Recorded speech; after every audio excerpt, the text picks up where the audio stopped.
Guys, ito na tayo sa ano. Yan. Pipintura po tayo ng ano. Si Parlings. Ba ito? Tubular.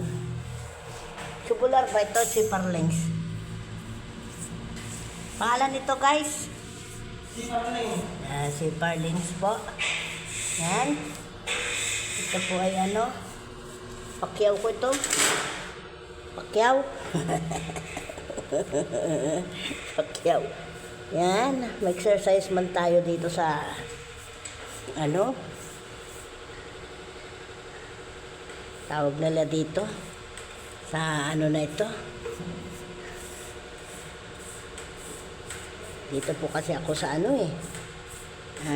Ano Baliches. Yan. Diba? O, yan. Kung sila marunong pintura, marunong din ako primer. Lahat yan matututunan. Basta lahat ng mabuti, gawin mo. Diba? Yan o, guys. O. Kakapit na po ito mamaya. Para kami matapos. Ayan, guys.